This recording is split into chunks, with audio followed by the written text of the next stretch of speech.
Guys, muulan ngayon and sisilip lang tayo.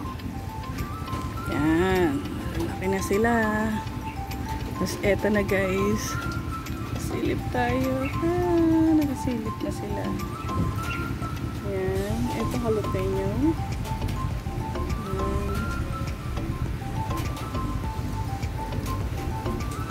Mukhang nakatulong naman yung ating ayun, nakikita nyo ba? Nakasilip na sila sa wakas. Tumubo din. Ayun. Ulan lang pala ang kailangan. Yan. So, bakante to. Ayan. So, okay naman sila guys. Mukhang nakatulong yung mga sticks natin. And also, dahil umuulan nga. Ayan. Ito. Ewan ko lang guys ha. Tingnan natin kung ano. Uy, ayun. May isa na sumilip. But for the meantime, ayan. Meron tayong ginawa guys. Pero gagawin natin pag tumila na yung ulan. May errand kasi ako kaya sinabay ko na din. After nito maliligo na din ako. Eto guys. Ayan.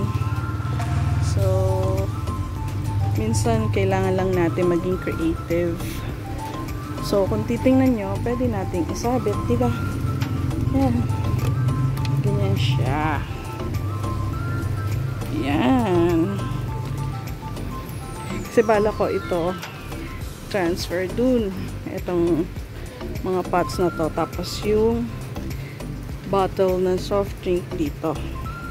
Yan. Tatlo tong nagawa ko eh. Pero hindi natin masikaso. Dahil umuulan guys. As in literal. Ayun, nakikita nyo ba?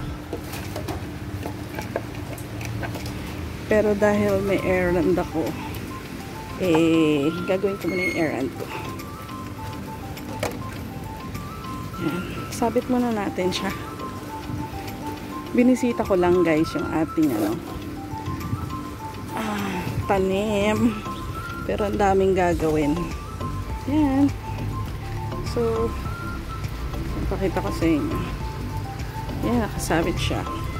Ganito yung mga gagawin natin dito kasi meron siyang 1, 2, 4, 6, 8, 10, 12. Ayan. So, ito yung nakaraan na natapos natin. Yan. Ito. Siguro ba mas maganda baliktarin natin para uniform makita. Yan ang kinagandahan yan guys. Pwede mo siyang ikutin or alisin. Tapos ang bala ko guys, kasi ang sili at saka kamatis, ito, yung dalawa sa baba, baka i-transfer na natin dito pag tumila na. Ayun. So, buhay pa naman sila. Ayan na muna guys. At ayan pa rin yung ating mga foil. So, yun na muna guys.